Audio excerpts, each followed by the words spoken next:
Okay, hey everyone, to another episode of On the Wrist from Off the Cuff. Today I have an extremely special review for you guys from the brand Jaeger Coultre, or JLC as I'll be pronouncing it through the rest of the segment. Originally founded back in 1833, JLC is well renowned in the Swiss watchmaking industry due to its distinctive aptitude and consistently evolving sense of innovations. Its watches demonstrate an elite sense of precision and reliability. Each timepiece crafted by a JLC watchmaker is imparted with a level of technical perfection that is rivaled only by its impeccable design standards, guys. I mean, come on, it's JLC. It's like the watchmaker's watchmaker.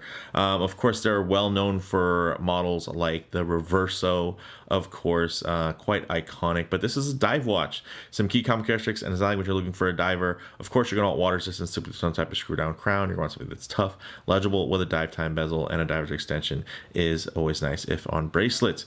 But with that said, this is the Memovox Tribute to Deep Sea, and it's a 359-piece limited edition, a tribute to the original 1959 Deep Sea alarm, which were only produced for a short 2-year window.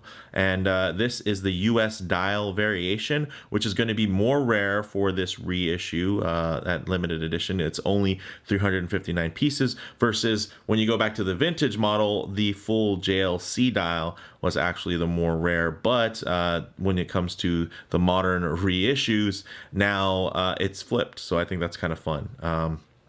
You can get this for 15,000 buckaroos pre-owned from Belmont Watches. Yes, this is not a cheap watch by any means, but honestly, it shouldn't be. This is an alarm watch. Yes, guys, this has an alarm in it. So as much as people were raving about the Bel Canto from Christopher Ward, guys, now you have something from a brand that's been around since 1833 and is well renowned via, all of watchmaking, and they put out something like this. And I did mention kind of the attributes of a dive watch, but this was from a time before the ISO standards were even written. So this was from a more experimental time when dive watches could be a number of different things. So I think that's a lot of fun. Huge shout out to Belmont Watches for lending this piece into the channel so I can share it with you all. But with all of that said, let's go ahead, zoom the camera out, get this piece in hand, and take a closer look. Okay, guys, Belmont Watches, am I right?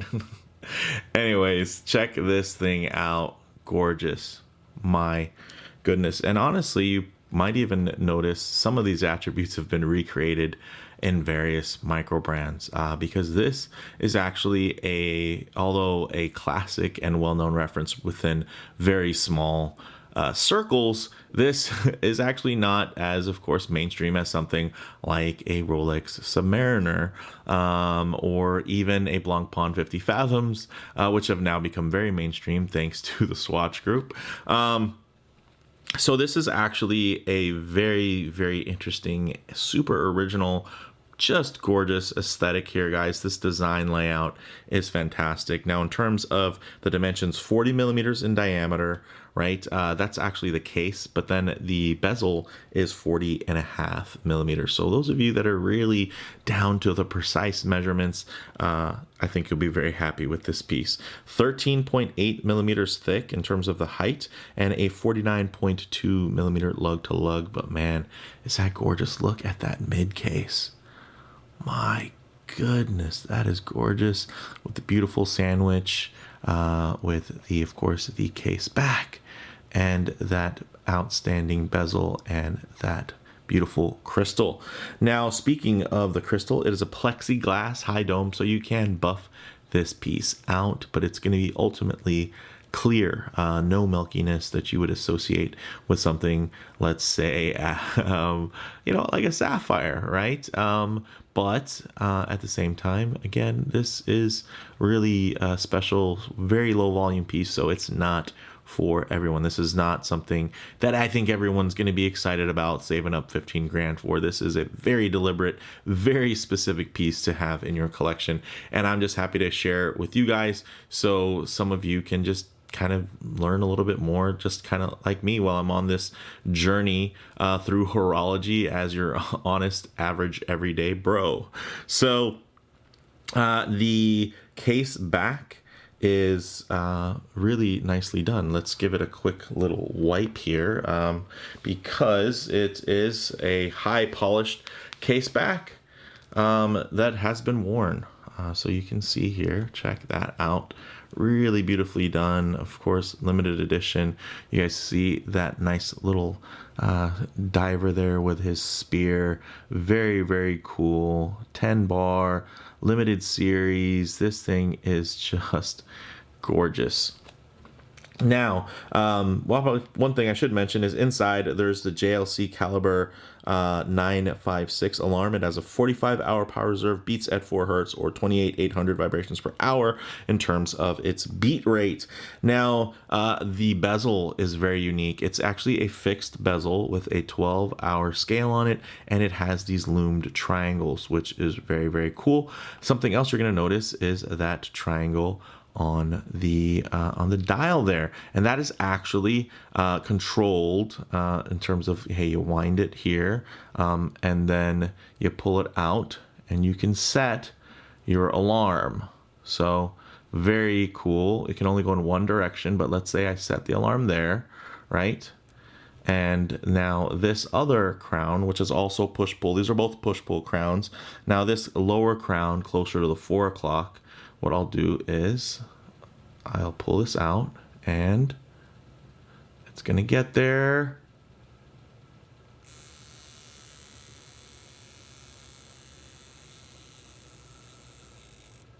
Yes, that's it. Now on the wrist, that's going to vibrate. It's going to be very audible, especially if you're underwater. You guys understand sound travels through water pretty fast, but the vibration on your wrist is very audible. It's not going to be quite as audible to your ear or to the microphone as, you know, as what we just saw here. But if I go back, so now it's pretty much expended. So very, very cool. We'll push that back in. We'll pull this back out. We'll get it. So this goes all the way around. So, I mean, how cool is that? You set your alarm and you literally could be walking around with the dial in any way. It could be upside down. It can be, you know, all these different spots. And of course, you can match it up with one of these triangles if you're keeping, you know, time based off of hours versus minutes. So I don't know, there's just something really, really cool about that. Push that back in, wind it back up, and you're winding up now the power reserve essentially for that buzzer. And then at the same time, you still have, of course, your movement, which you can wind up. We want to get the hack correct, so we'll just go ahead and wait. Oh, actually, this doesn't have a ghost position. So when I want to pull it, I just got to pull it out just to the first position. So boom. Okay, we all know we like to have the hands around 10-10 just because it really balances the dial out. So let's do that. Let's go to actually give ourselves a minute of playtime. Bam. And there you have it, guys. This thing is absolutely gorgeous. It's historical. It's significant. It has the street cred in terms of the brand. I mean, this is, again, a very niche connoisseur's piece. Now, getting into the dial, it is matte black. It's, you know, these are printed indexing that's done there. Old radium superluminova. This is water resistant to 10 bar or 100 meters of water resistance. The nice thing is, of course, this is paying tribute to an old school diver. So when it comes to this being actually 100 meters of water resistance, I don't have any doubts that you can get this watch wet. Like, I think you'll be completely fine.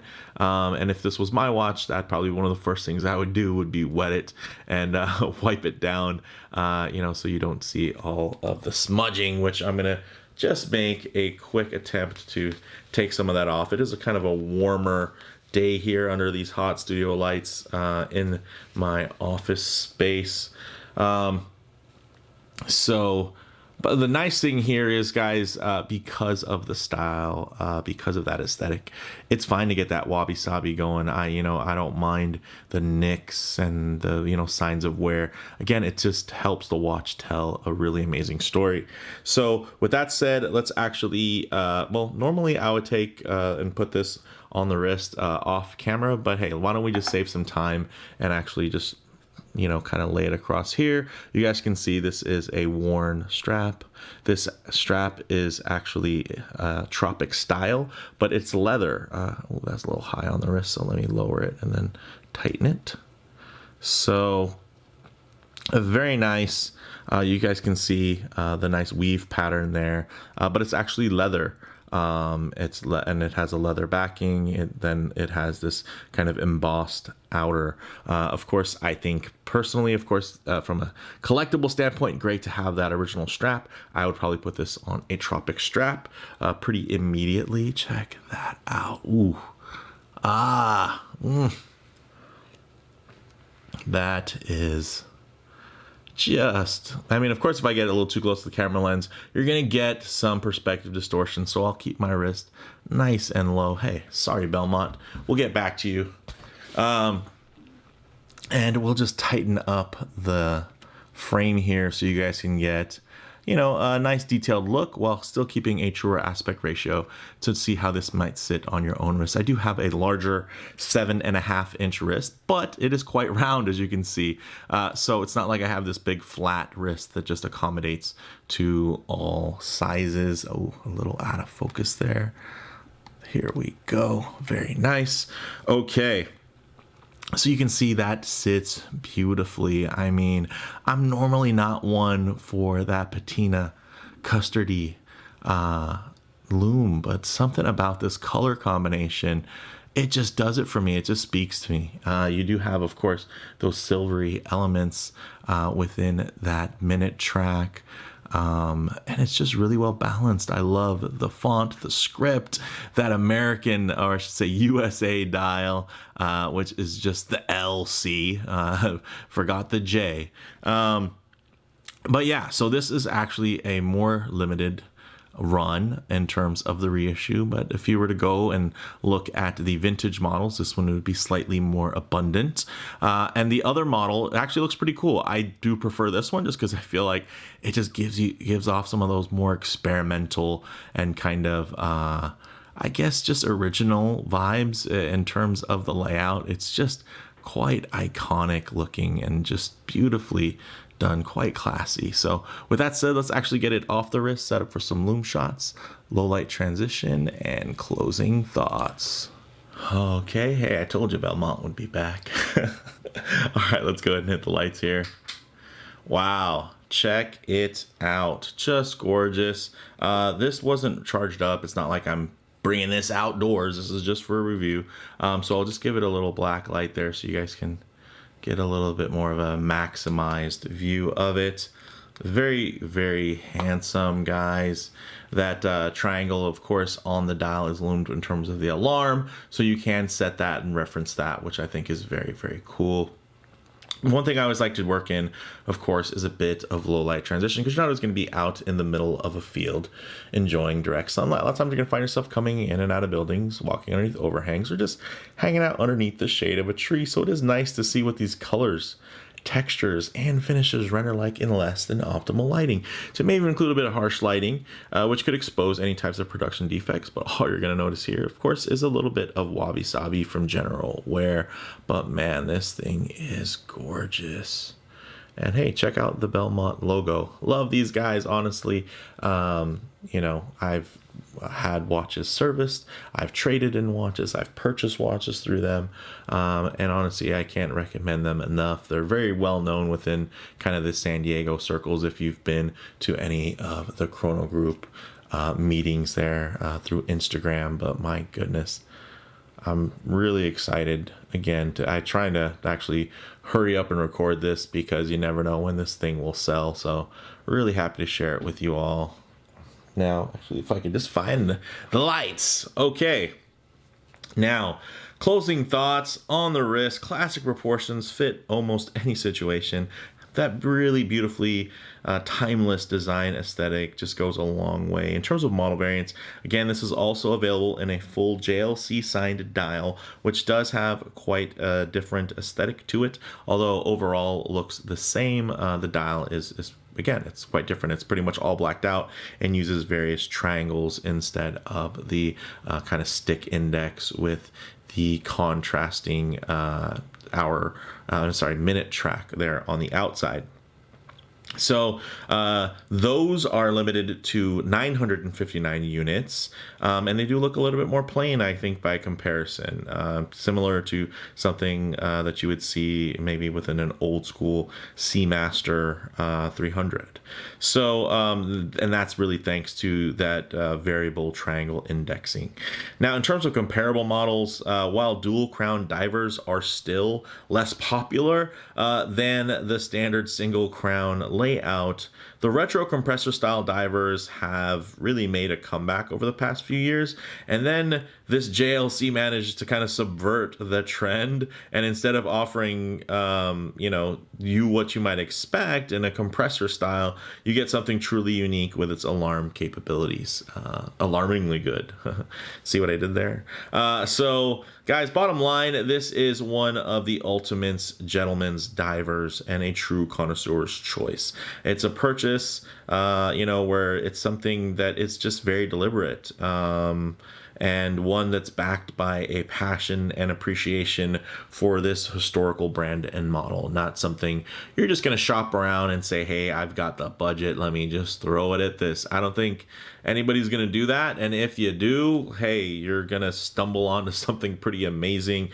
Big shout out again to the team at Belmont Watches, Anthony and Adam. Those guys can do no wrong in my book. So with all that said, let me know what you all think in the comments below. If you like the video, please would like, and if you haven't already, please subscribe for more content just like this.